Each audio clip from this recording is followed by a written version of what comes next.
Juba alates 2021. aastast tegutseb Euroopa prokuratuur. Nende menetlustest siin Eestis eriti palju midagi avalikult teada ei ole.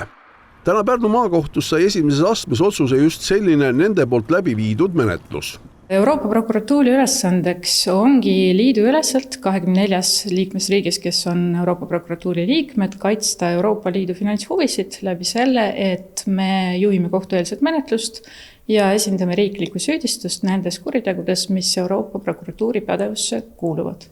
Ja see pädevus on sätestatud Euroopa prokuratuuri määruses.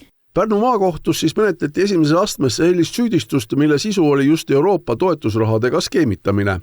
Tegemist oli siis perioodiga, kui Saaremaale rajas ettevõtja Tullio Liblik Vau keskust. Etteheited olid siis sellised, et kõigepealt süüdistas prokuratuur isikuid selles, et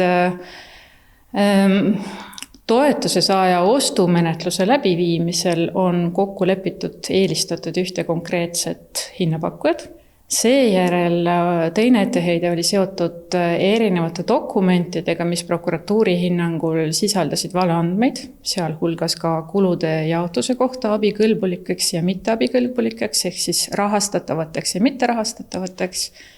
Ja viimaks kolmas Vau keskusega seotud etteheide seisnes selles, et teatud toetuse arvelt soetatud varasid kasutati mitte sihtotstarbeliselt.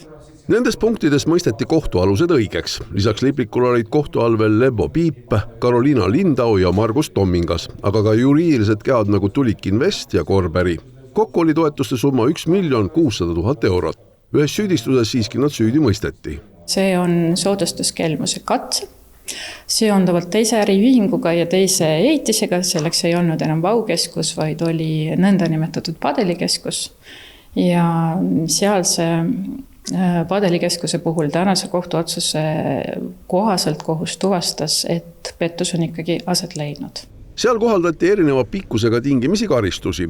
Euroopa prokuratuur kaalub otsuse appelleerimist peale seda, kui ollakse tutvunud kohtuotsuse resolutiivosaga.